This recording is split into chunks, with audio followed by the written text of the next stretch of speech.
Bom dia a todos, obrigado pela presença novamente. No primeiro dia dissemos que era uma maratona sobre Adorno, mas na verdade no espírito olímpico eu devo dizer que é mais um triatlon, né? 3 dias, e nós vamos chegar ao fim, espero sem nos afogar em tanta dialética negativa. E já discutimos inúmeros elementos, partes e questões fundamentais, e desdobramos questões também presentes nesse livro tão denso e importante do Adorno, que por muitos considerado aqui nas várias apresentações como uma obra realmente crucial, mas das mais herméticas e complicadas pela sua própria natureza. E, como vimos, uma questão fundamental no livro é a presença e o diálogo constante com a tradição do idealismo alemão, com Hegel e com Kant. Vocês se lembram da passagem que o Adorno dizia que dava um curso de um ano dividido em 2 semestres. No primeiro semestre ele jogava Kant contra Hegel, Hegel contra Kant, no segundo semestre ele jogava Kant contra Hegel, né?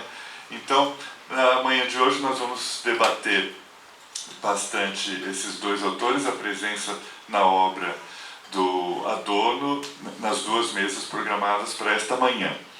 Então, eu tenho o prazer de apresentar e agradecer a presença do Silvio Rosa Filho, todos conhecem, da Unifesp, especialista em Hegel, em filosofia alemã e francesa, no debate e tradutor de obras fundamentais sobre essa relação, que vai nos falar sobre Entre Mínima Virtude e Suspensão Dialética, uma figura do não idêntico. E eu recomendo também muito o texto que ele publicou nessa revista, agradecendo novamente a ajuda da CULT e a oportunidade da publicação de textos, vários dos textos de professores que falaram aqui, nesse número especial, Adorno e a Reinvenção da Dialética.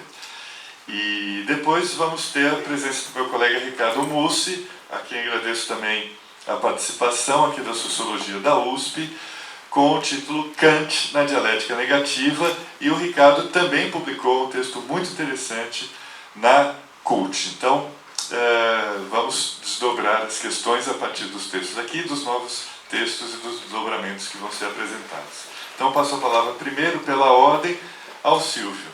Mas se você permitir a inversão, já começando, então, o Ricardo falaria primeiro. Então, bom, tudo bem. Então, Ricardo, por favor. Bom dia.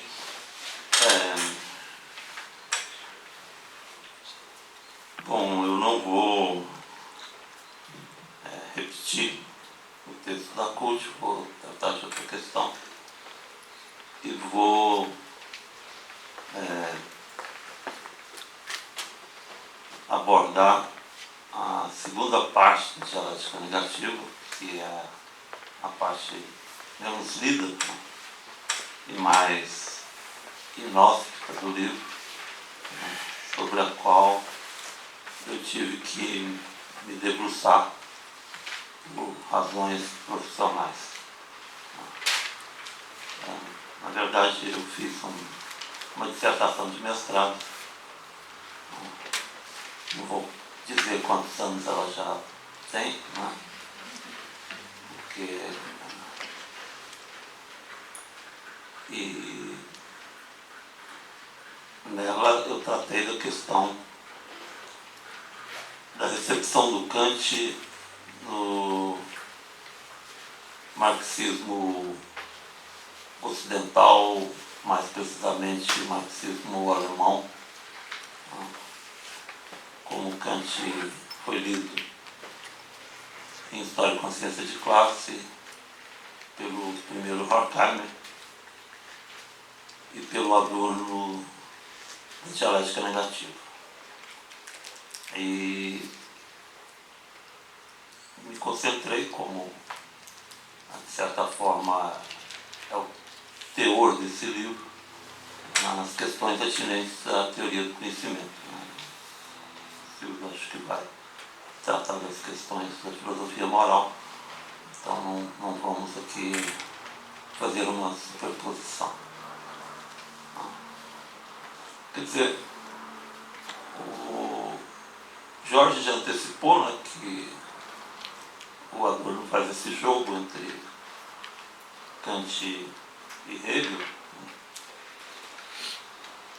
mas ele também faz, de certa forma, a passagem pelo Kant como um momento essencial dessa sua filosofia, né? Acho que nesse livro cabe utilizar essa palavra, né?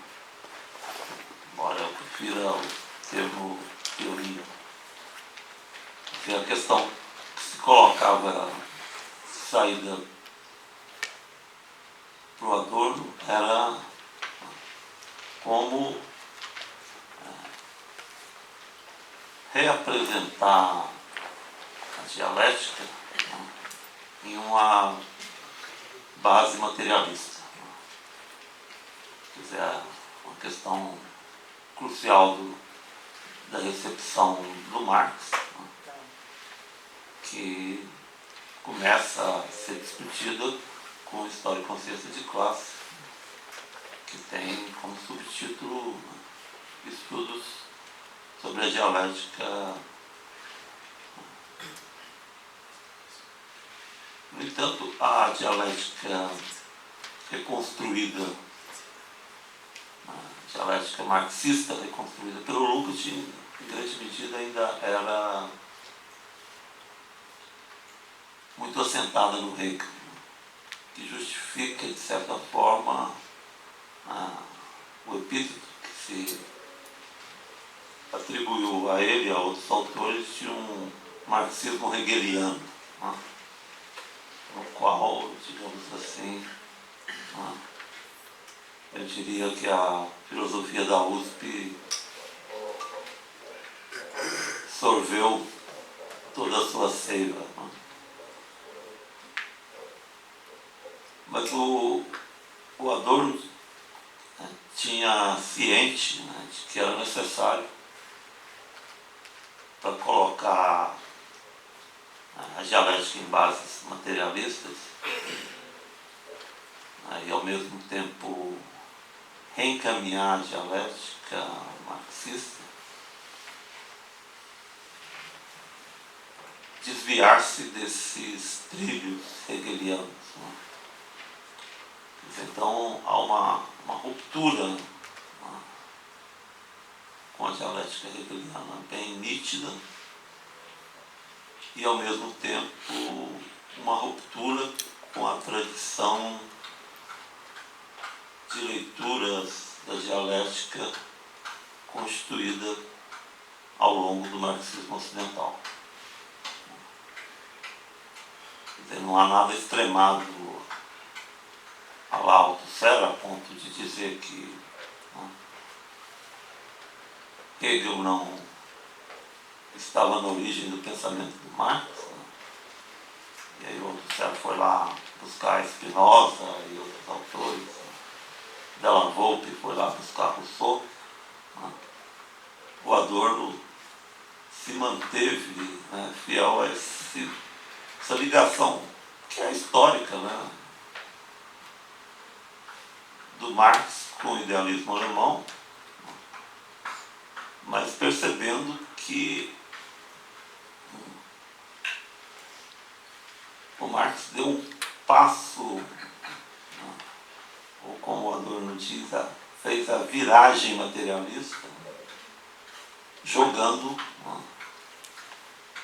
com essa contraposição que existe, né, entre Hegel e Marx, né, o que é distinto também, em certa medida, do Lucio Colletti, né. São autores que eu estou citando porque são contemporâneos do Adorno, né. Althusser, Della Volpe, Colletti, né. O Colletti dizia, né, que se o marxismo teria que se situar como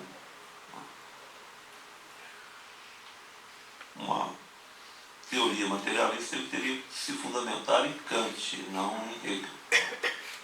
Está dito lá no livro dele, Hegel e o marxismo, no qual ele atribui aos frankfurtianos esse vínculo, né, com Hegel, né, considera os frankfurtianos como hegelianos. Então, eu vou passar agora a uma leitura aqui de um trecho da minha dissertação, que continua inédita, né? Ela não está sujeita à crítica roedora dos ratos, porque lá em casa nós temos 2 gatos.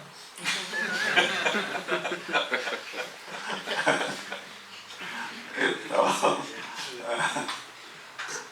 mas ela continua inédita. É um texto de dissertação, tanto quanto técnico, né? Mas esse introito que eu fiz já estava no horizonte da minha dissertação, né?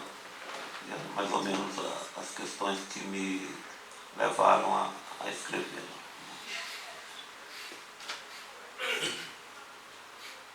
A teoria materialista postulada por Adorno se apresenta como uma espécie de prosseguimento da filosofia kantiana.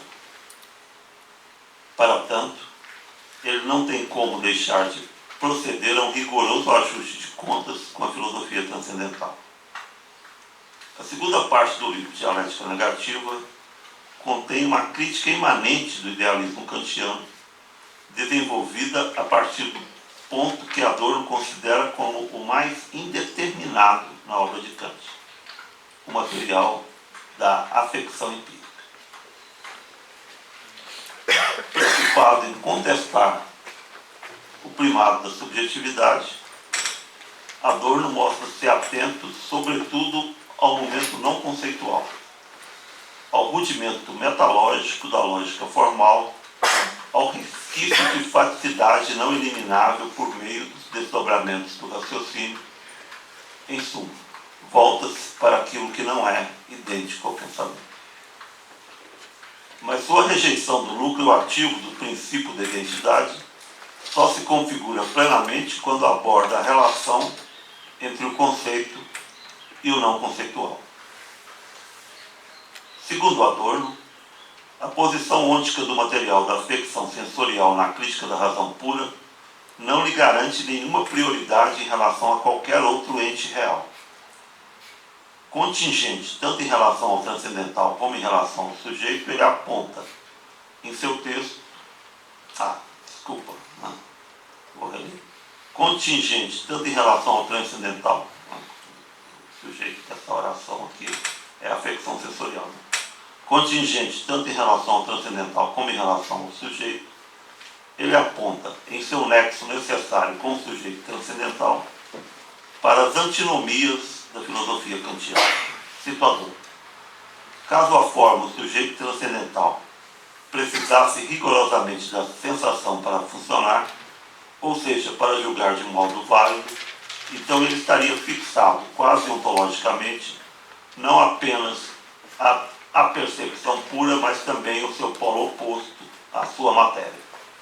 As sensações, a matéria kantiana, sem as quais as formas não seriam sequer representáveis e que são, portanto, por sua vez, condições de possibilidade do conhecimento, têm o caráter do efeito. Citações sempre são da Dialética Negativa, né, da versão original, página 141. A determinação do momento ôntico do sujeito transcendental coloca em xeque a ilusão kantiana de uma constituição inteiramente subjetiva, aflorando a contradição que lhe é inerente. Ao desdobrar a crítica ao idealismo, Adorno procura evitar uma recaída na contra-ontologia, o paradoxo da constituição de uma ontologia do não ontológico.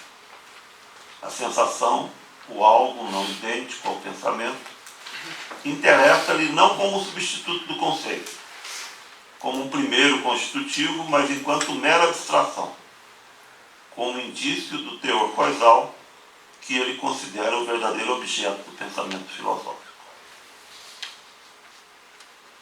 A objeção de Adorno à filosofia kantiana remete, portanto, às suposição de que Kant teria desdenhado o teor coesal. Esse descaso, segundo ele, engendra uma dialética que afeta todo o sistema.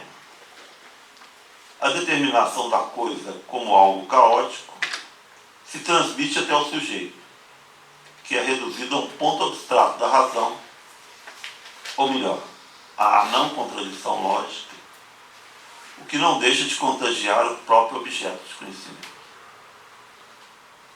Desse modo, a determinação do objeto como um diverso desprovido de qualidades contamina a própria noção de sujeito transcendental. Situador. Como em verdade sujeito e objeto não estão, como no esquema kantiano, fixado um face ao outro, mas se penetram reciprocamente, a degradação kantiana da coisa em um abstrato caótico afeta também a força que o deve formar. No trabalho categorial, o sujeito se esgota e empobrece, para poder determinar, articular aquilo que está à sua frente de maneira a que se torne objeto no sentido kantiano. É necessário que o sujeito, por amor à validade objetiva de suas determinações, se dilua à mera universalidade, amputando de si mesmo não menos do que do objeto de conhecimento, a fim de que esse último, conforme o programa, seja reduzido ao seu conceito. Páginas 142 e 143. Nessa interpretação, a afirmação da unidade sintética da percepção como um primeiro coloca em cena, a contragosto, o seu correlato apropriado, a coisa concebida como algo inferior e heterogêneo. Como fracassa a tentativa de descartá-la, prima filosofia e dualismo caminham lado a lado. Pressupostos como polos indeterminados, genéricos e insuficientemente imediatos, sujeito e objeto engendram o dualismo kantiano, desmontando a afirmação inicial de que a determinação seria puramente subjetiva. Afirma-se assim o caráter vão da pretensa soberania do sujeito, abrindo caminho para uma dialética negativa que retenha e transforme os conceitos e as categorias da filosofia transcendental. Na estratégia de Adorno, a configuração da antinomia kantiana é apenas o primeiro passo. Em seguida, ele radicaliza as posições antagônicas, contrapõe conceitos contraditórios, procurando trazer à superfície um movimento inconsciente. Orientada pelo projeto de conduzir uma autocrítica do conceito, a dialética negativa propõe-se a reformular radicalmente as categorias kantianas, produzindo uma alteração de tal monta que, ao afetar cada uma delas em particular, transmuta toda a constelação. No entanto, a dialética entre o conceito e o ente não se configura como uma mera relação espacial que se restringe a constatar a exterioridade e situar o ente como estranho à articulação dos juízos. Tampouco se trata de alcançar ao mesmo mirar um alvo colocado no interior dos fenômenos, mas sim de detectar essa relação no próprio cerne do conceitual. Afinal, a mediação não é capaz de suprimir totalmente o imediato, uma vez que mesmo aquilo que se afigura inapreensível pela mediação não desaparece nela. Em Adorno, a imediaticidade não se configura como uma modalidade de conhecimento. Consiste antes em algo dotado de existência objetiva. Não há como buscá-la fora da mediação, uma vez que nada pode ser pensado sem pensamento. Cabe, então, procurá-la no próprio núcleo da ordem conceitual. Dessa forma, o ente, a sensação, o não idêntico, não se configuram como contrapontos abstratos da essência ou da categoria, mas se apresentam no interior do próprio pensamento. Desse modo, Adorno pressupõe a tese kantiana do giro copernicano, isto é, a afirmação de que o conhecimento não parte de um objeto externo, mas o constitui subjetivamente. Somente após reter esse momento subjetivo, o ponto de vista da mediação, da intente oblíqua, e em consequência dele, é que Adorno sustenta que aquilo que mediatiza os fatos não é tanto o mecanismo subjetivo que os preforma e os apreende, mas a objetividade heterônoma ao sujeito, situada atrás daquilo que ele pode experimentar. Página 172. O materialismo proposto por Adorno não se afirma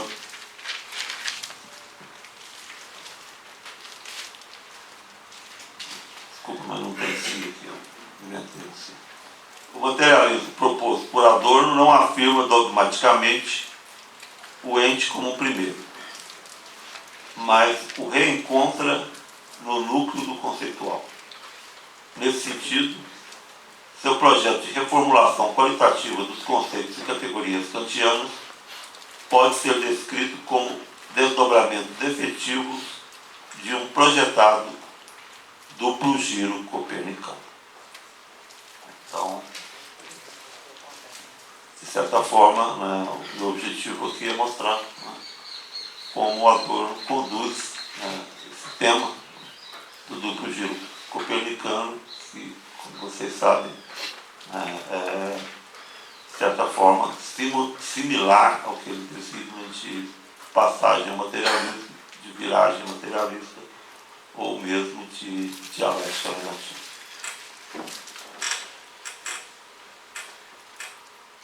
Pode-se dizer que a teoria que Adorno desenvolve em sua dialética negativa, enfatizando a primazia do objeto, passa ao largo das tentativas idealistas do pós-kantismo de determinar a relação da coisa em si com o sujeito transcendental. Embora Adorno reconheça que esta deva possuir um mínimo de determinações negativas, pelo simples fato de, por definição, diferenciar-se daquilo que pode ser subsumido pela predicação categorial, julga essa dualidade imprecisa em determinar. Cito: só é legítimo falar acerca da primazia do objeto quando essa primazia é determinável de alguma maneira frente ao sujeito, entendido este no sentido mais lato, quando é mais que a coisa em si kantiana, enquanto causa desconhecida do fenômeno. Página 158. Compreendido em sentido forte como uma determinação contundente, a primazia do objeto altera qualitativamente o ponto de vista próprio à consciência reificada, que se conforma normalmente ao subjetivismo. Não se esquiva tampouco de contestar o fundamento filosófico dessa visada, a doutrina kantiana do realismo empírico, segundo a qual a objetividade da empiria é garantida de antemão, restando apenas proporcionar os critérios formais de sua validez. A desmontagem desenvolvida pela moderna ciência da natureza do aparato categorial das determinações precisas estabelecidas por Kant em sua tábua de categorias coloca em questão o subjetivismo aí implícito.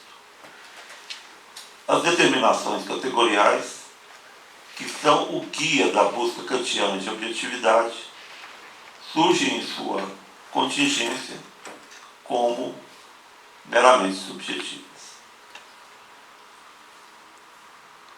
A teoria da precedência do objeto visa, na direção inversa, determinar o aparato conceitual por meio daquilo que, no esquema kantiano, deveria ser determinado por ele. Adorno reafirma, assim, a possibilidade de apreender o caráter condicionado do condicionante. Por sua vez reduzida, dessa forma, à condição de mero subjetivismo, a contingência das categorias kantianas desmente tanto o mito de um espírito criador quanto o antropocentrismo inerente ao idealismo. O procedimento adotado por Adorno é a decantação da história sedimentada no conceito de sujeito transcendental. Trata-se de mostrar como a teoria kantiana da subjetividade, ao consumar a transmutação do sujeito em objeto, confirma a teoria marxista da reificação. Cito Adorno: a dominação universal do valor de troca sobre os homens, que nega a priori aos sujeitos o direito de serem sujeitos, rebaixa a própria subjetividade a simples objeto, relega à não-verdade esse princípio de universalidade que afirma instaurar a predominância do sujeito. Página 180. Adorno procura modificar a orientação dos procedimentos tradicionais de conceptualização, tomando o cuidado de não desconsiderar o sujeito empírico, o que lhe permite remeter os conceitos a uma dialética que não prescinde da não-identidade. O seu objetivo é inverter a tendência dominante na reflexão epistemológica, que sempre reduz a objetividade ao sujeito. Para tanto, convém encaminhar a reflexão ao exame dos pressupostos da concepção de sujeito instaurada pela intente oblíqua e predominante na teoria do conhecimento. A doutrina que compreende o sujeito transcendental como uma subjetividade constitutiva do mundo objetivo. Trata-se de desviar o foco para a questão da Constituição. A tentativa kantiana de estabelecer, no capítulo acerca dos paralogismos psicológicos, uma diferença entre o sujeito transcendental e o sujeito empírico, organiza-se como um círculo que atesta que o sujeito transcendental foi abstraído dos indivíduos, dos singulares, viventes.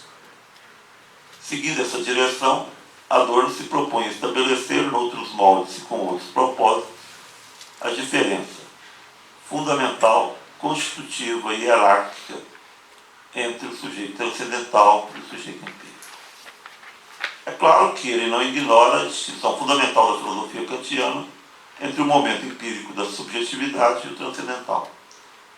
No entanto, recusa a separação e abstração que, segundo ele, inverte totalmente a ordem da Constituição. Afinal, insiste Adorno, sem nenhuma relação à consciência empírica, à do eu vivente, não haveria consciência transcendental puramente espiritual. Página 186. Adorno reapresenta a distinção kantiana entre a esfera empírica e a transcendental, combinando elementos de crítica à sociedade e ao conhecimento, a partir de uma questão considerada filosoficamente como secundária: a pergunta pela efetividade do sujeito transcendental. Segundo esse critério, o sujeito transcendental é mais determinante para a vida dos homens e da sociedade do que os sujeitos empíricos do qual foi abstraído. Tal como está forçado a agir para o que foi em si modelado, o homem particular vivente, encarnação do Homo econômicos, é antes o sujeito transcendental do que o indivíduo vivente.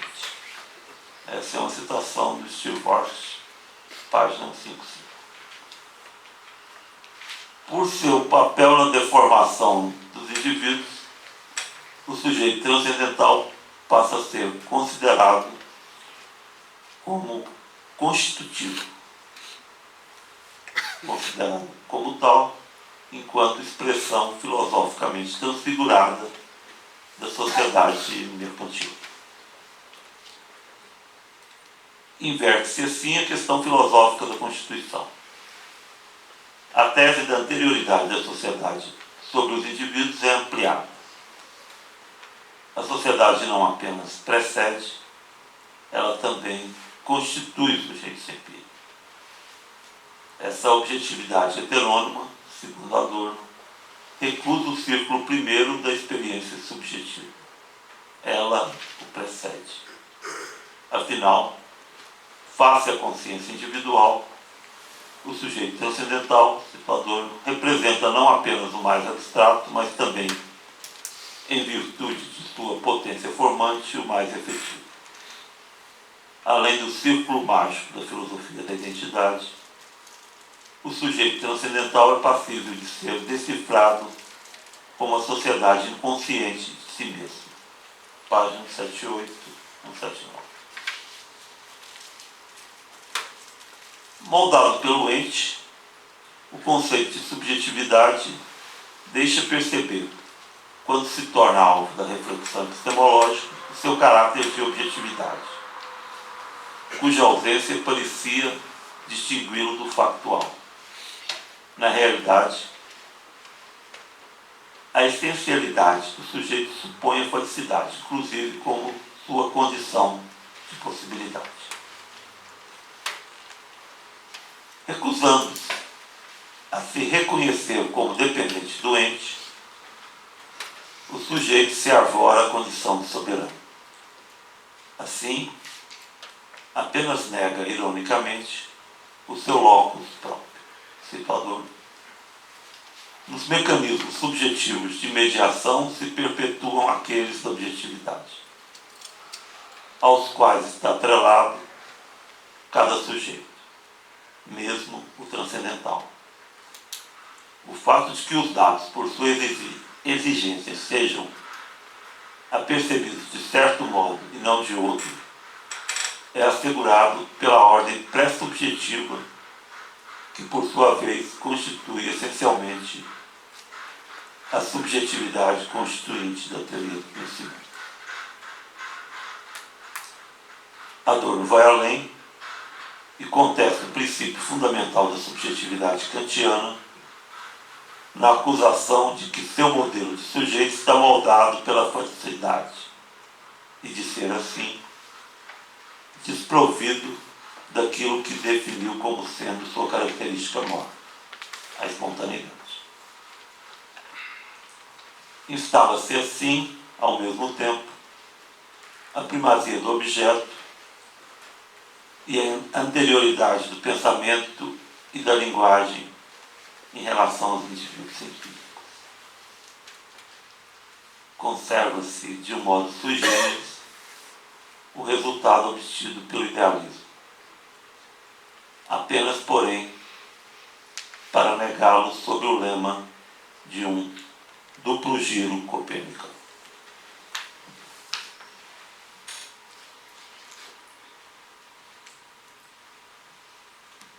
Pelo dito anteriormente, a interpretação que Adorno desdobra acerca do sujeito kantiano parece retomar três momentos distintos da crítica ao idealismo. A vertente psicanalística, que atribui ao sujeito transcendental uma superestimação narcisística do eu, uma híbris de sua autonomia. 2. A tradição marxista, que o interpreta como um caso extremo de ideologia. 3. A crítica Nietzscheana, que o acusa de não ser mais que um elemento de autoconservação da espécie. Poderíamos acrescentar um quarto momento a essa interpretação, a preocupação de Adorno em mostrar como o sujeito transcendental expressa também, de alguma forma, o princípio de dominação da natureza. No entanto, o projeto de Adorno não reside propriamente em confirmar completamente ou combinar as diversas vertentes críticas que a posteridade endereçou à filosofia kantiana. Propõe-se, sobretudo, alertar para um aspecto frequentemente esquecido e, no entanto, no seu ponto de vista, decisivo. Nenhuma dessas críticas invalida por si só a capacidade cognoscente do transcendental. Essa capacidade, por sua vez, conforme atesta a crítica da teoria do conhecimento, deriva de uma universalidade que não é apenas ilusória, mas também efetiva.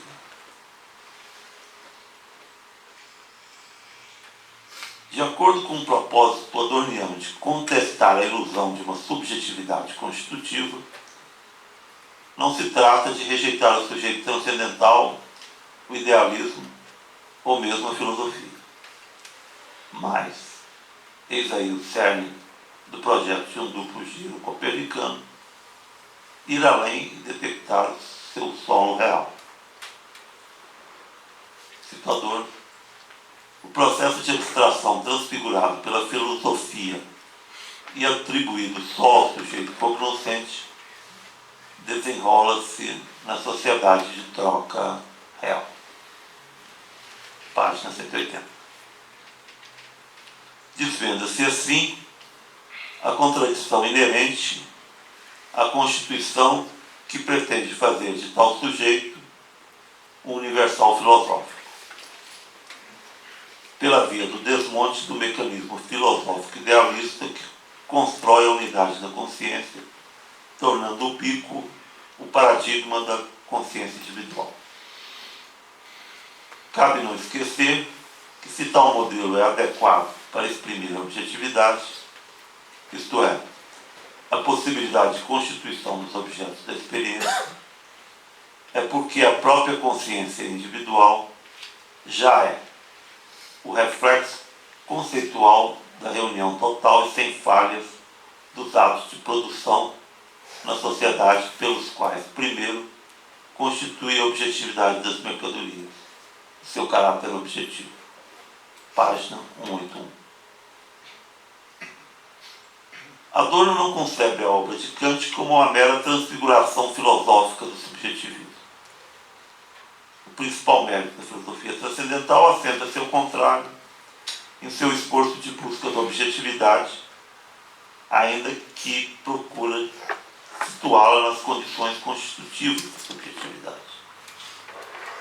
Ao superar o dilema entre razão e experiência, Kant recoloca a questão da objetividade sob uma nova forma, na qual os momentos do subjetivo e do objetivo não são simplesmente opostos, mas se encontram mediados um pelo outro.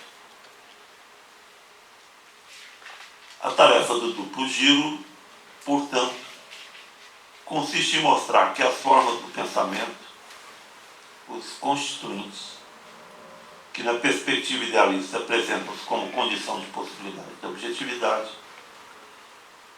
só conservam sua porção de objetividade porque esta, na verdade, em vez de ser posta pelo sujeito, deriva do objeto. Citador. Agora é a subjetividade que é mediatizada antes que a objetividade. E uma tal mediação precisa mais urgentemente de análise que a mediação tradicional.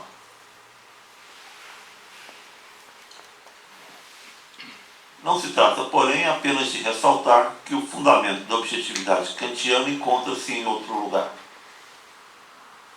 impõe-se submeter as formas constitutivas a uma transformação qualitativa, a uma metamorfose na qual o aparato do apriorismo idealista deixe de ser o elemento constitutivo do conhecimento, conservando interesse apenas como objeto de conhecimento. Na verdade, se o conjunto idealista composto por essas formas lógicas deixa de ser pensado como algo que o sujeito impõe ao objeto, isto é, como uma racionalidade à qual o mundo deveria conformar-se, e passa por sua vez a indicar um momento de passividade, um conjunto formal segundo o qual os indivíduos são coagidos a adequar-se, a tarefa do conhecimento exige que se prescinda de tal aparato lógico, ou pelo menos de seu apriorismo. O ato de conhecer deixa assim de ser concebido como a descoberta ou invenção de novas formas lógicas de estruturas apriorísticas. A análise kantiana da faculdade de conhecer, no entanto, não deve ser descartada sem mais. Uma vez que tal análise foi desdobrada conforme a intenção objetiva, torna-se possível, pelo prosseguimento da reflexão, isto é, por meio de uma metacrítica, desencadear um processo de revisão dos conceitos que permita contestar não apenas a soberania do sujeito, mas também o próprio idealismo, indicando e possibilitando a passagem ao materialismo. Adorno adverte que o dado em sua pobreza e cegueira não pode ser confundido com a objetividade. Ele importa, sobretudo, como obstáculo à tentativa idealista de dominação subjetiva do objeto. Desse modo, situando o objeto como algo mais que pura felicidade, e esta como não eliminável, ele desprende-se tanto da concepção abstrata de objeto, própria do empirismo, como da pretensão kantiana de catalogar os dados sensíveis. Pode-se dizer, portanto, que a noção de objeto, desdobrada por Adorno, atenta à necessidade de solapar a primazia do sujeito e de impedir a redução da multiplicidade a uma simples unidade, exige a crítica, seja da tentativa de inventariar subjetivamente os dados externos, seja de seu correlato, a ficção da existência de um factual desprovido de determinações, e até mesmo da conjunção de ambos, isto é, da possibilidade de uma adição de faticidade de conceito. Diferentemente de certas vertentes, Adorno não considera a doutrina do realismo empírico como germe de uma possível metamorfose materialista da obra de Kant. Para ele, se é possível detectar a presença de um germe materialista na filosofia transcendental, esse deve ser buscado no dualismo ou então na doutrina da coisa em si.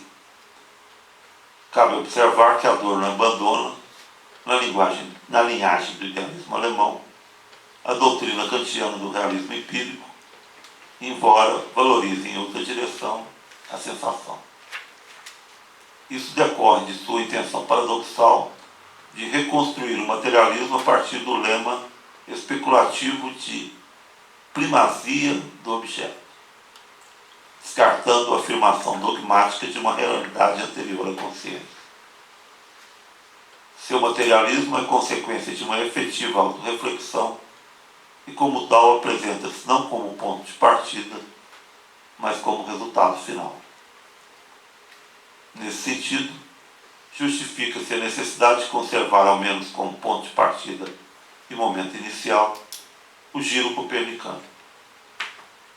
Adorno utiliza-o como arma contra o empirismo, mas também contra o materialismo vulgar que só aparentemente, ou melhor, apenas exteriormente, refuta os pressupostos da virada kantiana. Situador, o sujeito enquanto momento é inapagável. Uma vez eliminado o momento subjetivo, o objeto se desfaria como as emoções fugidias e os instantes da vida subjetiva. Objeto, mesmo enfraquecido, tampouco é sem o sujeito. Se o sujeito faltasse como momento no próprio objeto, a objetividade desse último tornar-se-ia nonsense. Página 166. O objeto inicial da reflexão adorniana não é algo intemporal, mas aquilo que foi sedimentado historicamente como objeto. Não se trata, portanto, de montar mais uma construção lógica, mas cabe observar que esse objeto tampouco é algo meramente empírico, pois se insere no âmbito do conceito. Possui, então, esse duplo caráter, inimaginável para a filosofia transcendental. É, ao mesmo tempo, conceitual e temporal. Daí o descarte que ele promove da tentativa kantiana de apreender o mundo empírico e a experiência dada por meio das formas da intuição sensível. É necessário suplantar esse modelo por algo mais abrangente, pela experiência histórica. O duplo giro copernicano, proposto por Adorno, não apenas aponta para a viragem ao materialismo, como ainda permite a revisão dos conceitos de sujeito, objeto e de sua mútua relação por meio de uma dialética assentada na não identidade, denominada por ele de negativo. Não preciso mais 5 minutos de segundo.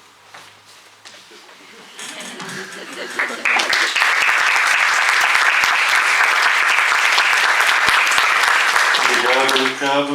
Bom, eu ia apresentá-lo depois, posso apresentá-lo a posteriori depois dessa bela apresentação, e estou feliz que a oportunidade desse nosso colóquio tenha retirado da prateleira um texto tão denso e interessante que espero vamos definitivamente salvar dos dois ratos e publicar, sem dúvida, o quanto antes.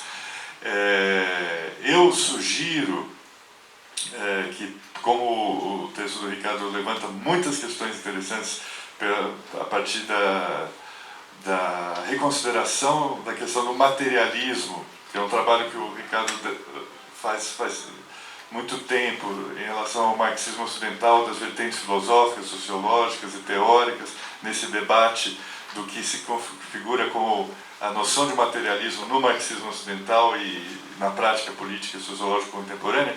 E como isso tem a ver com a fala do Silvio, eu sugiro que vai tocar em questões morais e filosóficas, eu sugiro que a gente siga a indicação do Adorno e passe agora ao Silvio, para que depois as perguntas sejam endereçadas aos dois e que os dois possam responder conjuntamente, até porque o nosso tempo está cotado e nós podemos então fazer um debate mais profícuo entre as duas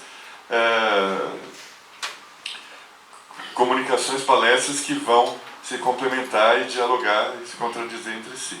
Tudo bem assim? Então, obrigado, Ricardo. Passo a palavra ao Silvio, então. Obrigado, bom dia. Eu vou me repetir, em certo sentido, com algumas diferenças, eu espero, em relação ao texto que você anunciou, publicado na CULT, e alguns organizadores disseram que estava denso demais. De não fazer nada com a dor, então ele já fez algo que vai ser...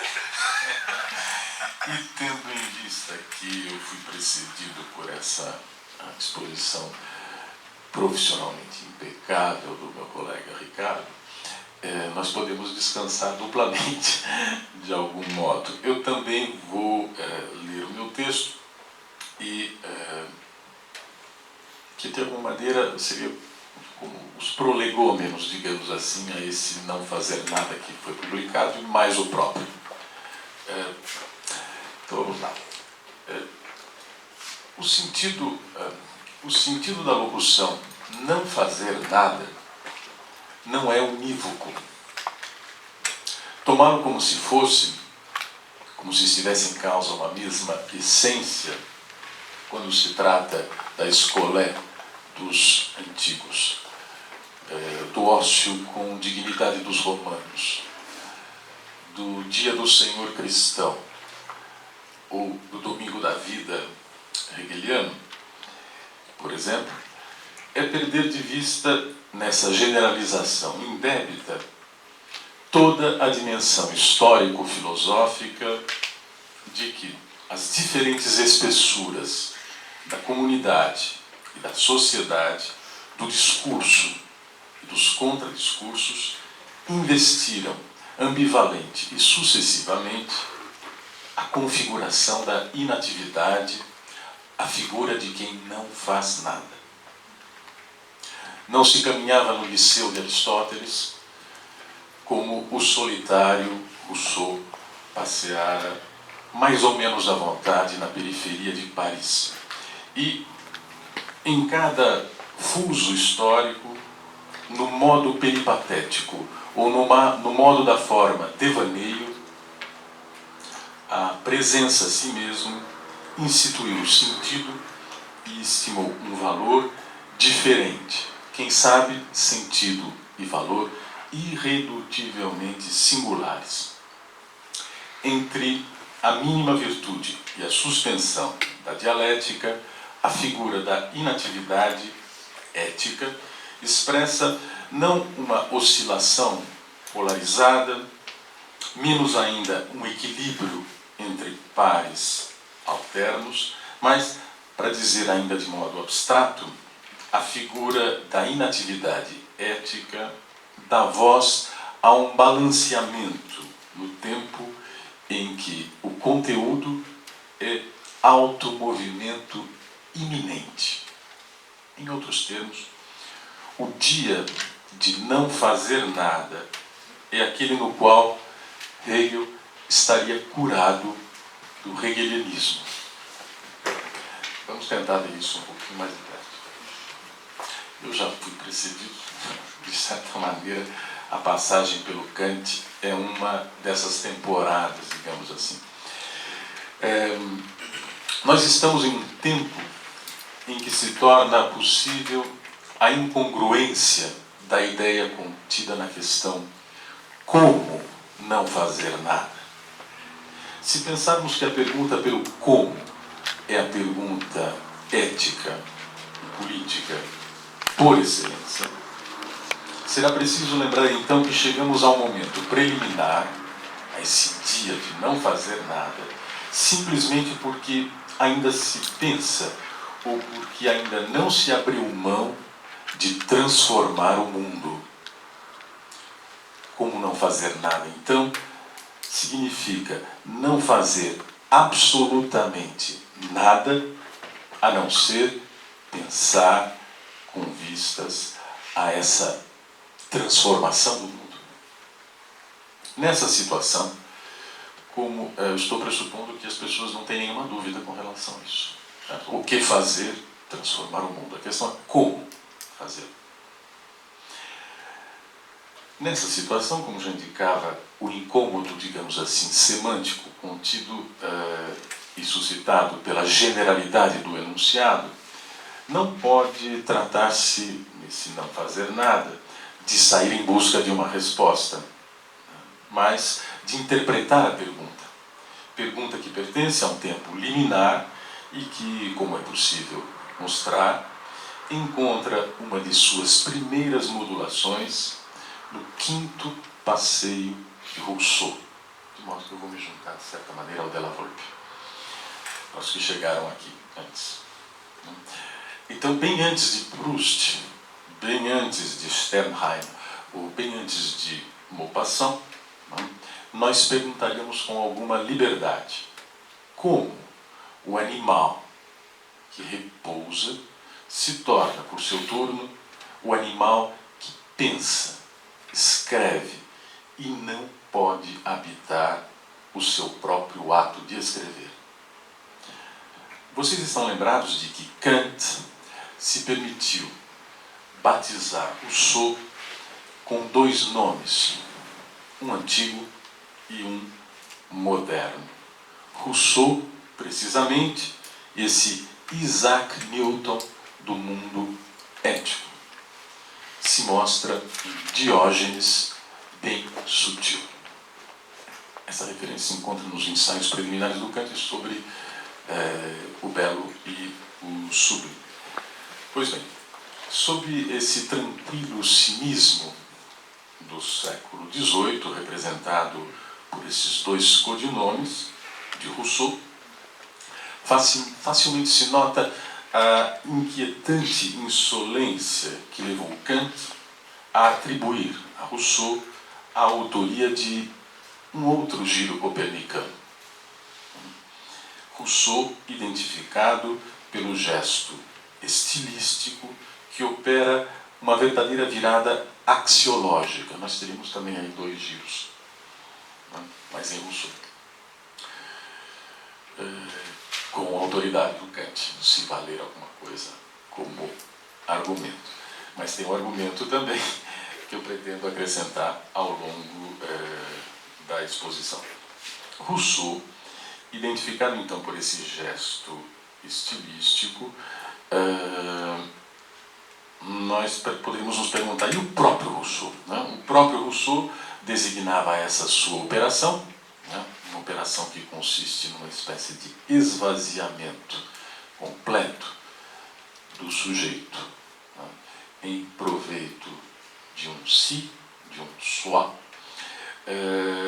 Rousseau denominava essa operação simplesmente no terceiro passeio de reforma, a sua reforma intelectual e moral. No quadro dessa reforma intelectual e moral, proposta pelas rêveries, pelos devaneios, pode-se condensar brevemente o movimento pelo qual Rousseau estabelece a distinção entre um devaneio abstrato, uma vivência, né, acontecida na ilha de Saint-Pierre, e o devaneio profundo, uma experiência que institui a mínima o alcance estético-moral da forma devaneio.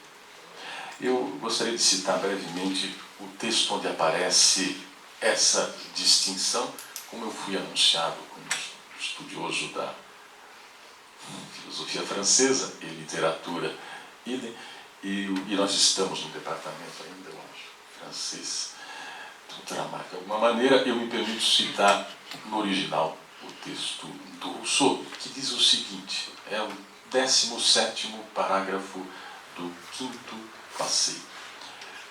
Ao final, então, desse passeio, diz Rousseau, ce que j'y ferais de plus doux serait d'y rêver à mon aise. En rêvant que j'y suis, ne fais-je pas la même chose? Je fais même plus. À l'attrait d'une rêverie abstraite et monotone, je joins des images qui la vivifient. Leurs objets échappaient à mes sens dans mes extases, et maintenant, plus ma rêverie est profonde, plus elle me les peint vivement. Je suis souvent plus au milieu d'eux, e plus agréablement encore que quand j'y étais réellement. Uma tradução aproximada seria mais ou menos assim: o que ali, na ilha de Saint-Pierre, eu faria de mais suave seria sonhar à vontade. Ao sonhar que ali estou, não faço a mesma coisa, chego mesmo a fazer mais. Ao atrativo de um devaneio abstrato e monótono, junto imagens que o vivificam. Em meus êxtases, os objetos do devaneio abstrato escapavam aos meus sentidos. E agora, mais profundo é o meu devaneio, mais vivamente o devaneio profundo os pinta a esses objetos para mim. A miúde estou mais em meio a eles e de modo ainda mais agradável do que quando lá estava, realmente. Evocar, narrar e meditar. O que há de comum a esses três momentos da escrita é o desenvolvimento de uma nova forma de prosa crítica. E eu gostaria de mostrar que essas dimensões da prosa crítica russoniana contêm um amplo potencial crítico, cognitivo, ético-político e estético-expressivo, para pensarmos a gênese de uma certa tradição crítica da modernidade.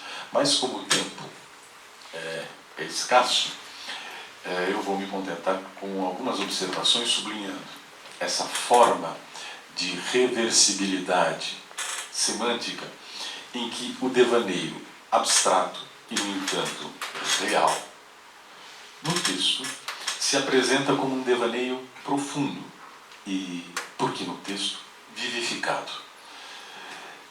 Como se a realidade vivida e, no entanto, abstrata e apenas representada já não vivesse. Como se a vívida profundidade presente na prosa onírica convocasse o indivíduo social para um exercício inteiramente outro da palavra. Como afirma Alain Gros-Richard, vocês sabem, é o organizador das obras completas do Rousseau e reeditou, inclusive, os devaneios agora. Está reeditando também, provavelmente vai publicar a obra do professor Bento Prado, A Retórica do Rousseau, uma coletânea que reúne os 10 principais comentadores de Rousseau. Não? O Alain Gros-Richard diz que dos primeiros discursos até as últimas rêveries, até os últimos devaneios ou passeios, a obra de Rousseau não cessa de designar no interior de si mesma o seu próprio exterior. Entre o silêncio da origem, aparentado às imagens e aos signos que se manifestam no universo onírico, de um lado, e de outro, o silêncio da servidão, onde a fala se cala sob a prevalência e os desdobramentos da escrita, entre ambos uma camada sedimentar do texto russoniano dá testemunho de um bom encontro entre o sentimento de si do indivíduo e a formação do cidadão no estado social. Evocação, então, de uma ilha do autoconhecimento, como nela se transfiguram e como para ela convergem o passado do indivíduo e o passado da espécie. Narrativa de passeios cotidianos. Por que sinuosos e imprevistos caminhos a natureza perdida se mostra, súbita e necessariamente natureza reencontrada. Meditação estético-moral. O citoyen, ainda solitário da República, compartilha com o sujet da monarquia moribunda os impasses e imagina, com o possível leitor em estado nascente, a saída do antigo regime. Se for verdade que a escrita deve inscrever o sonho da natureza no pesadelo da sociedade, será um erro aparentar essa prosa crítica, copresente na arte e no pensamento de Rousseau, à prosa tradicional, remanescente na técnica do filósofo, escritor. Rousseau não sugere o sonho, ele o transcreve no corpo do texto. Ele não aspira a nos devolver àquela camada sedimentar do mundo, né, do referente natureza, enterrada para aquém da juventude do mundo ou entranhada em sua infância mais remota.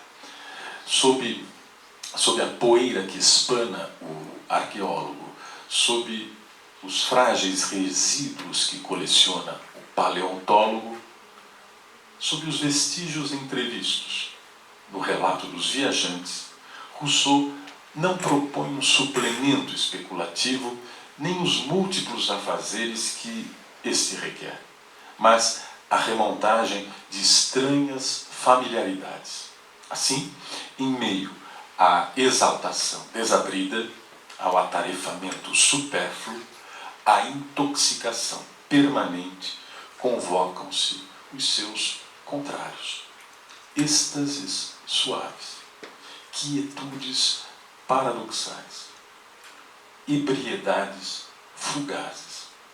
São contrabalanços meditados, se remetidos às oscilações irrefletidas.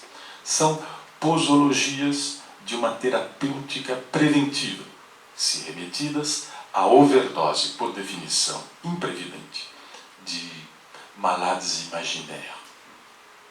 Podemos assistir, nessa breve suspensão do desequilíbrio, ao surgimento de uma tessitura crítica no coração da prosa poética.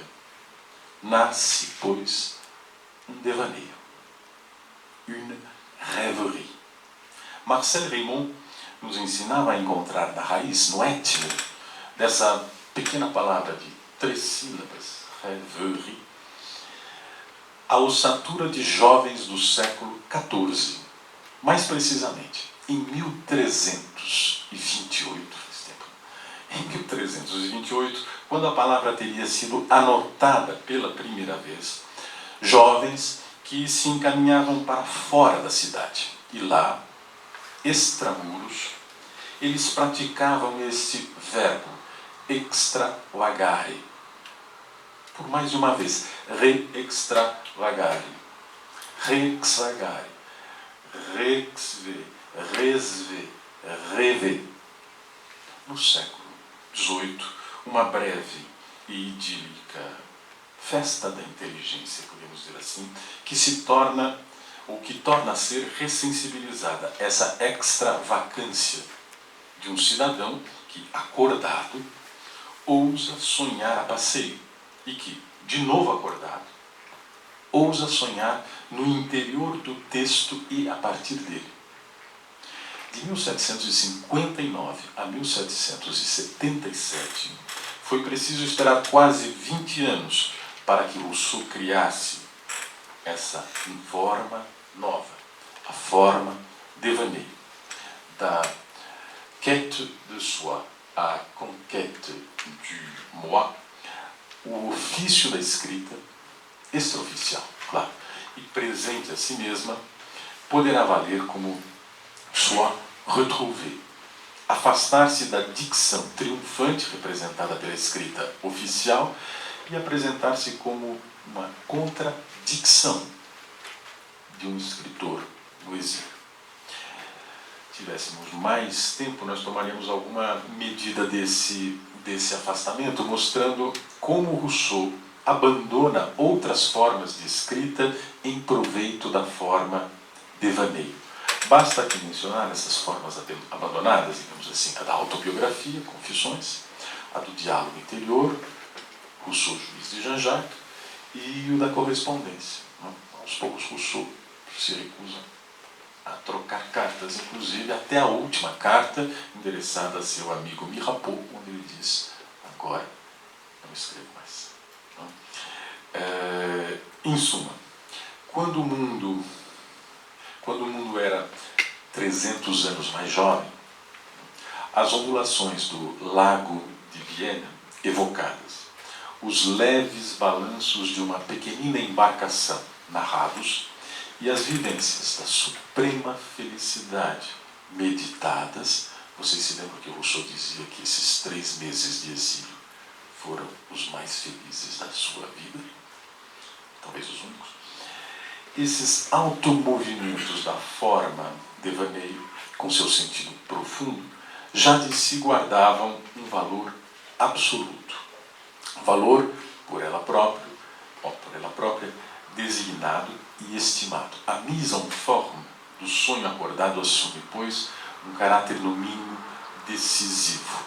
No quadro da reforma intelectual e moral, a evocação já não era figurativa, e a meditação moral era metafísica, mas em sentido bem diverso do sono dogmático ou antropológico.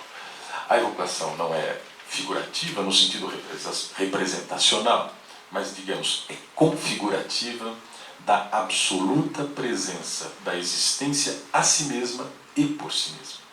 Por esse viés, no limiar da composição autobiográfica, a forma devaneio torna possível uma resolução singular da crise vivida em desterro. Ela não suprime, sem deixar as pegadas da errância, as pistas da indignação, os vapores da fúria, as volutas miméticas do delírio individual. Todavia, a forma devaneio as transfigura. Por outro viés, para muito além dos que permanecem submersos no estado de sono sem imagens, ou na hipótese do sonho acordado que toma corpo na pura forma devaneio, essas imagens russonianas podem configurar uma utopia estética, se quisermos, mas uma utopia da qual as releituras ulteriores, bem-sucedidas ou não, guardarão o mesmo ar de família, voluntárias ou não, pastiches e paródias dos netos e bisnetos de Rousseau. E pouco mais tarde, como bem lembraria Baudelaire e seus hipócritas leitores, seus semelhantes, seus irmãos, lá na busca por paraísos artificiais, nos seus pequenos poemas em prosa, Baudelaire dizia assim: Jean-Jacques s'enivrait sans hachiche. Jean-Jacques se embriagava sem precisar, sem hachiche. E para muito além também dos súditos do antigo regime, né, a partir desse pequeno vórtice de 17 parágrafos, endereçados a toda a humanidade, né, até então silenciada, estendia-se a pura forma devaneio. Como advertia Michel Foucault, né, nesse rumorejar, esse vai ser o tema do próximo, né, daqui a pouco.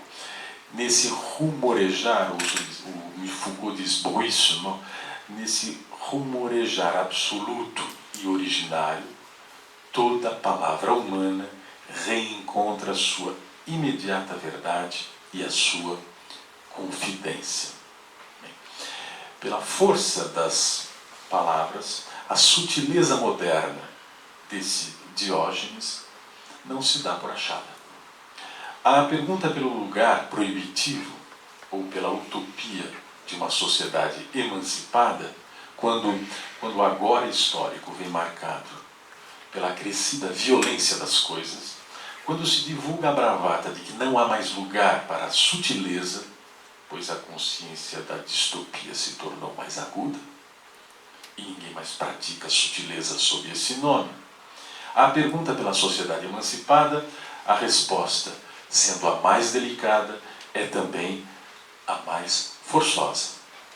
Que ninguém mais passe fome. Mas como ainda não fazer nada se a resposta à pergunta pela sociedade emancipada se impõe? Ao menos 2 pensadores ensaiaram a resposta a essa questão na esteira de Rousseau: Hegel e Adorno.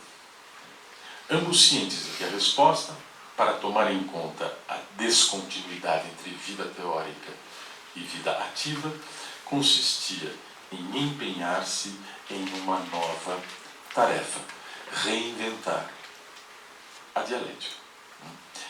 É em Hegel que se encontra, segundo Adorno, um momento de verdade que faz da tese da identidade uma suspensão da identidade do conceito. Nesse Hegel, como eu dizia, curiosamente curado de hegelianismo, delimita-se um núcleo temporal onde o tempo vem a ser momento da própria verdade. E Adorno é quem tem olhos para ver nessa ruptura com a filosofia tradicional a liquidação de 2 hipóstases: a hipóstase da abstração e a hipóstase do conceito idêntico a si mesmo. Certamente, não se perde de vista a duplicidade no próprio movimento do conceito. O Ricardo nos brindou aqui com uma exposição a esse respeito. Por um viés, assiste-se a uma, nessa duplicidade, assiste-se a uma restauração, diz Adorno pelo texto que eu estou acompanhando, que é 3 estudos. Por um viés, assiste-se a uma restauração do platonismo. E por outro, no entanto, o pensamento se liberta da estática platônica. Assim, nesse último polo, um subpolo da dinâmica conceitual ou da dinâmica concipiente diz: o nexo é uma constante que reitera a série de transição, convergindo com os momentos do processo. Ou então, no outro subpolo dessa dinâmica concipiente, o nexo não é continuidade ou transição contínua, mas é súbita mudança, diz Adorno, rompendo então com os momentos do processo conceitual. Ao apresentar-se o próprio não idêntico como aquilo que é o diferente em conteúdo, a dialética ingressa num tipo de autorreflexão tal que o não idêntico, ou seja, o desconhecido, venha a ser idêntico, todavia, pelo conhecimento. Por seu turno, o não conceitual, o pensável, se eu falasse em kantianês, venha a ser conceito do não idêntico, todavia, pelo conceitual. Ora, o que parece ser um resultado, a permanência do diferente em conteúdo, não aponta para uma epistemologia do não idêntico, mas para uma espécie de contra-epistemologia do desconhecido. Resto, dejeto, vestígio, nos quais a dialética não se dá por satisfeita em transformá-los, por exemplo, em objetos, para um exame propedêutico das condições de possibilidade do não idêntico. Nosso ex-orientador chamava isso de forma encantada.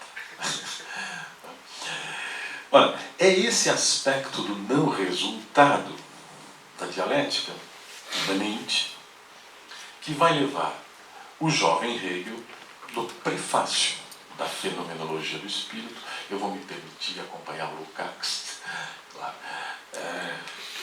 já que ele foi mencionado pelo Ricardo, mas num sentido que depois a gente pode discutir, ou seja, para hegelianistas,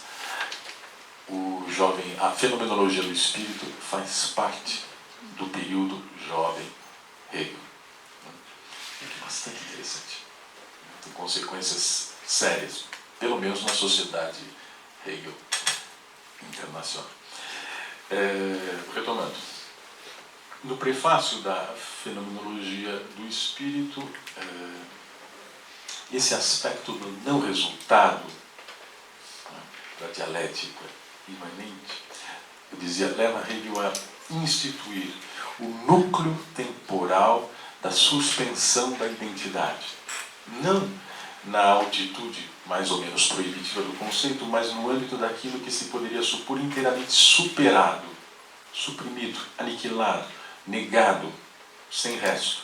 Isto é, para dizer no rumo da simplicidade, o núcleo temporal da suspensão da identidade se apresenta numa figura, a figura do ritmo. E Adorno é quem nos permite enxergar essa reabilitação sui generis, tanto nos 3 estudos sobre Hegel como em sua dialética negativa.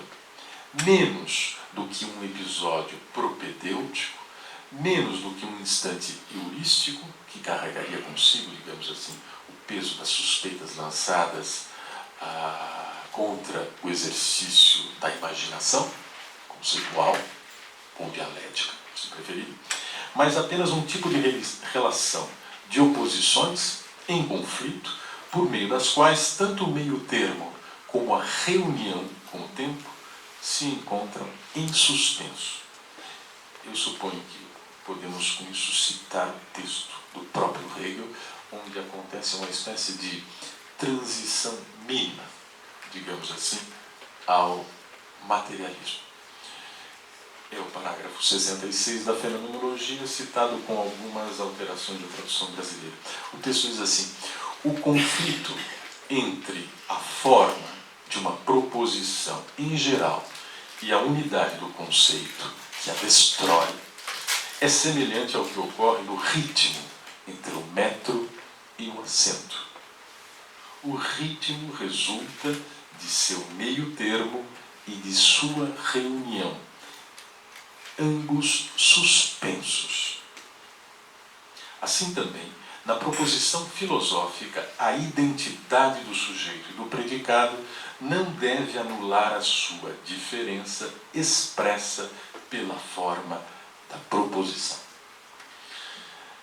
Eu acho que basta esse exemplo para averiguar o alcance máximo da mínima virtude especulativa do lado hegeliano, ou do lado de Hegel. A partir de um Hegel, então, curiosamente curado, eu vou repetir, de hegelianismos no plural, somos conduzidos aos dois polos, o da proposição especulativa e o da diferença conexa ao conteúdo em movimento de ruptura. Assim, nos termos do próprio Hegel, no núcleo da identidade entre sujeito e predicado, a singularidade concreta se acha em suspenso ou em contrabalanço, depende de como nós traduzimos.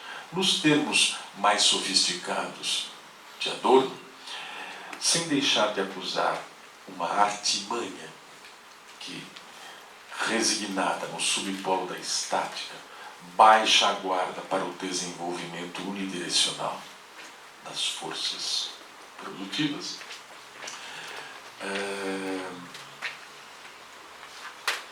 permanece, digamos assim, indiferente, um lado de Hegel, uma face de Hegel que seria indiferente a essa reprodução da necessidade em escala ampliada. Contudo, na charneira, digamos assim, entre a fenomenologia e a lógica modificável, esse subpolo, agora não da estática, mas do movimento, um movimento outro, ou transfenomenológico, apresenta-se o ritmo de uma verdadeira negação da negação. Essa expressão do Adorno também. Movimento, portanto, despojado de posição dogmática, segundo o próprio Adorno. Por onde se vê o surgimento de uma dinâmica, digamos assim, distinta, como dizia Adorno no final da dialética negativa, não mais apenas lógica da aparência do outro, mas nessa figura não figurativa, Gestaltung, de um Hegel rebatizado de Heráclito moderno. Tão liberta do platonismo como da moral burguesa, a razão se acha em constelação com a liberdade, citando escoteiros, na tradução do Francisco Correia, que deve chegar daqui a pouquinho. Pois então, se me restar mais tempo, 3 minutos, então não resta. Eu remeto vocês à leitura do Não Fazer Nada com Adorno, ponto de interrogação, onde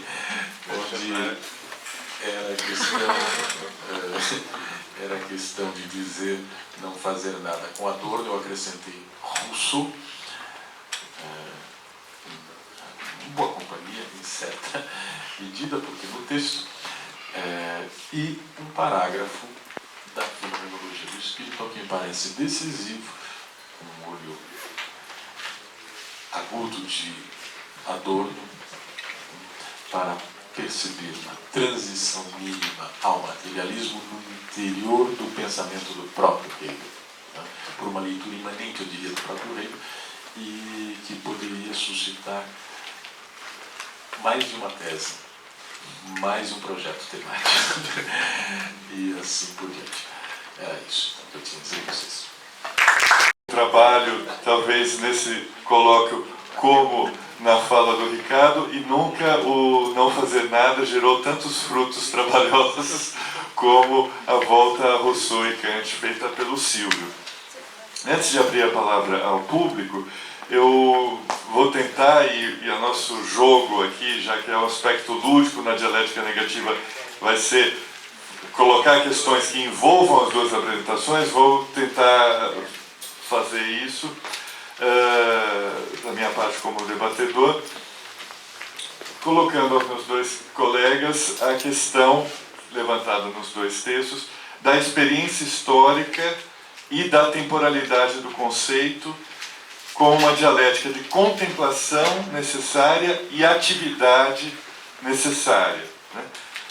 Trazendo isso para a dialética negativa e para o Adorno, e utilizando termos que estavam presentes explicitamente ou implicitamente na fala de vocês dois, como essa dialética de experiência histórica e temporalidade do conceito pode servir como um antídoto, ou, para usar o adornês, como uma negação determinada da onipresente reificação e fetichismo que afeta tanto o nosso pensamento quanto a sociedade administrada, né?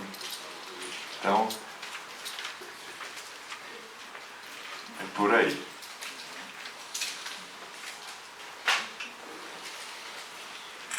Vamos inverter de novo. É claro que a pergunta é irrespondível, Jorge, mas nós podemos reformulá-la, digamos assim, ou sob o prisma daquilo que eu tentei expor, talvez seja respondível para o Ricardo. Mas, então, se nós tomarmos essa inflexão, digamos assim, que não é apenas semântica, indicada pelo Ricardo, né, no conceito de experiência, e depois no teor ou no conteúdo da experiência, tal como Adorno pensa no segundo ensaio, né, os três estudos, se nós levarmos isso em conta, operando esse breve retorno a Hegel e a Rousseau, eu diria que nós temos ali, nesse recinto, digamos assim, marcado pela tensão entre teoria e praxis, a possibilidade de entender o que o Hegel chamava de experiência na fenomenologia do espírito, né? Parágrafo 89, se eu não me engano, enquanto um movimento de desbloqueio do novo. A expressão não é minha, é do Paulo Arantes em Hegel, A Ordem do Tempo, segundo capítulo da terceira parte, para indicar a fonte. Ou seja, a experiência histórica, se entendida, né, como desbloqueio do novo, ela implica uma concepção da temporalidade, né, do conceito, de tempo, que curiosamente não habita no tempo, ou habita em camadas de tempo distintas. Eu venho tentando trabalhar nisso nos últimos 20 anos. Faz tempo. Me ocupei da revisão do texto do Paulo que saiu na França, há uns anos atrás, e tive a oportunidade de tentar pensar o que acontece ali, né? E me parece que nós podemos distinguir, então, três camadas temporais, para sermos muito breves, obviamente, né? Uma primeira delas eu vou fazer por recurso ao primeiro professor de Hegel do Paulo, que foi Henrique Cláudio Lima Vaz, que, ao tentar, depois de anos também ensinando Hegel, ir em busca do que seria essa temporalidade do conceito, ele se saiu com uma fórmula absolutamente simples que eu empreguei aqui, avisando as aspas, mas não chamando nota de rodapé. Essa expressão é agora histórico. Não é? Como se, então, o pensamento da fenomenologia do espírito nos encaminhasse de volta para o primeiro capítulo, não é? Onde a certeza sensível tem de se haver com essas perguntas absolutamente elementares. O que é o aqui, o que é o agora. Não é? E se dá sempre mal. Assim, ao não enxergar nesses ombreyeurs, nesses deíticos, palavras que só cumprem a função de palavras, ao indicar que agora é agora e que aqui é aqui, na volta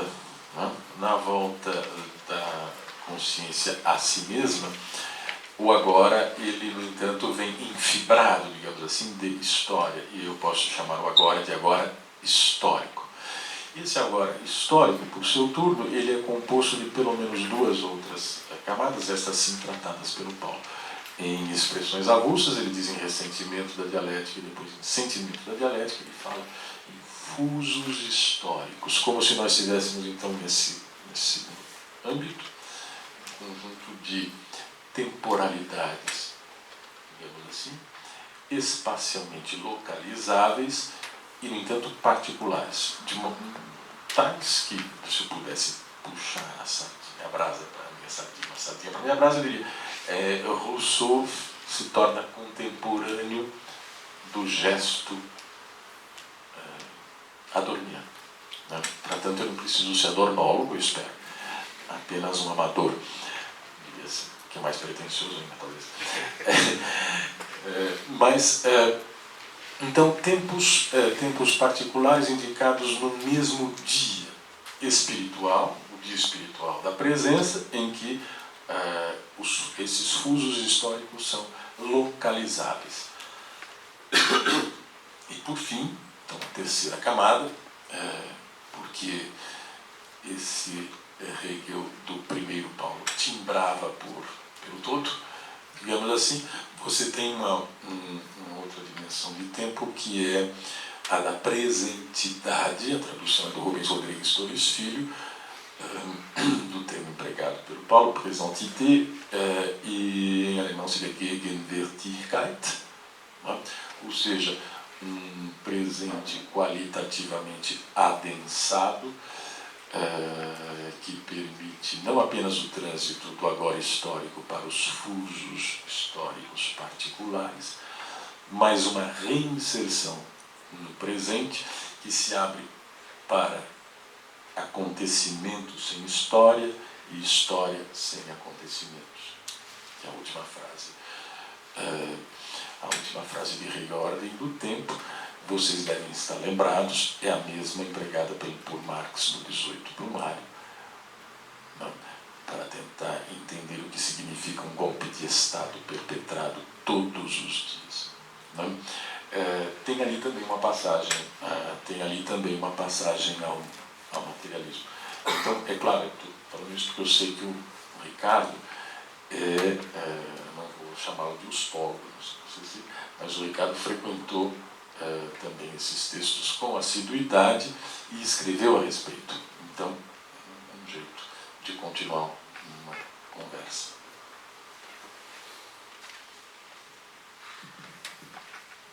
Bom, eu daria uma resposta muito simples e concisa, que é a relação experiência histórica, temporalidade do conceito, é, de certa forma, uma matriz, né, da dialética negativa, da própria teoria crítica, e, como tal, uma antítese do positivismo, que configuraria digamos, fosse a vertente mais proeminente do pensamento reificado no âmbito das ciências humanas. É um tema que percorre toda a escola de Frankfurt, desde o ataque à metafísica, os textos iniciais do Adorno, o ataque à metafísica que é o texto do Lacan, até a controvérsia sobre o positivismo na sociologia alemã. Bom, mas como eu fiz aqui um exercício muito especulativo, eu vou tratar de algo mais concreto. Pegando a deixa aí do Silvio, sobre 18 de maio, eu vou reconstruir um pouco o debate que tive ontem à tarde com um colega aqui da ciência política sobre golpe de Estado no Brasil. Então, a tese desse colega era de que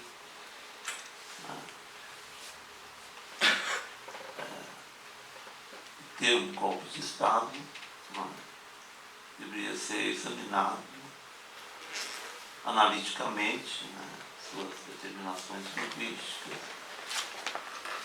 levando em conta o cenário de luta política, as valorações implícitas, e que, portanto, haveria aí um certo relativismo, inerente ao parti-pris tomado em relação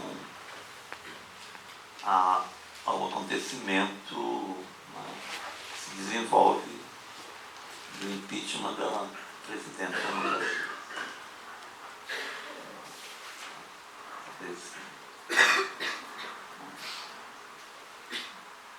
Estou reconstituindo aqui, obviamente, todas as nuances da sua fala, mas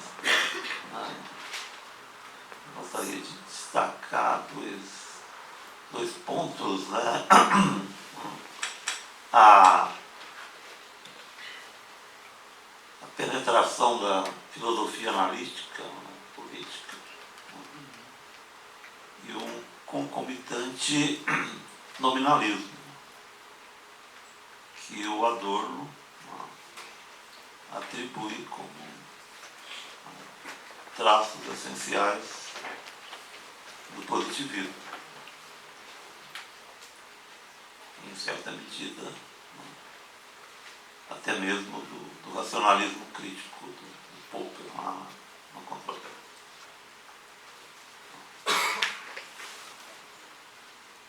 Em contraposição a isso, eu procurei tratar dessa questão do golpe de Estado no Brasil, recorrendo à 8ª tese do Benjamin sobre o conceito de história, onde ele diz que, do ponto de vista dos oprimidos,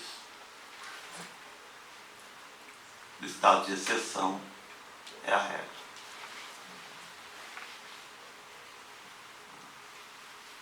E aí recorri à nossa experiência histórica para mostrar que a história institucional e política do Brasil, e não apenas a história social, cuja barbárie é sobejamente conhecida, também